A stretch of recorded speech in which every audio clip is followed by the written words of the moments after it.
మే 20, 2025 ఈ డేట్ను ఎన్టీఆర్ ఎప్పటికీ మర్చిపోడు. ఎందుకంటే తన ఫిల్మ్ కెరీర్లో ఇదొక మైల్ స్టోన్ డేట్గా మారిపోనుంది. వార్ 2 టీజర్ రిలీజ్ అయిన డేట్ ఎన్టీఆర్ కెరీర్లో ఎలా మైలురాయిగా మారుతుంది అంటారా?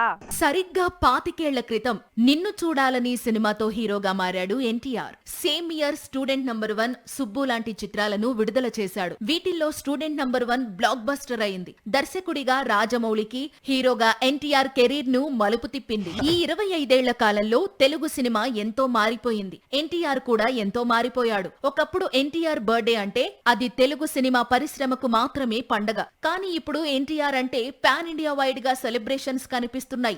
అతను గ్లోబల్ స్టార్ గా అవతరించాడు. ఎన్టీఆర్ కెరీర్ ఇన్నాళ్లు టాలీవుడ్ కు మాత్రమే పరిమితం. కానీ తన కెరీర్ లో మొదటిసారి వార్ 2 కోసం హిందీ ఇండస్ట్రీలోకి అడుగుపెట్టాడు ఎన్టీఆర్. ఆ మూవీ టీజర్ ను తన పుట్టినరోజునే రివీల్ చేసింది చిత్ర యూనిట్. ఇది ఓ విధంగా బాలీవుడ్ ఇండస్ట్రీకి ఎన్టీఆర్ నుంచి చిన్న టీజర్ మాత్రమే. ఎందుకంటే హిందీ ఇండస్ట్రీకి ఎన్టీఆర్ అసలు సినిమా ఫ్యూచర్ లో చూపించడం ఖాయం.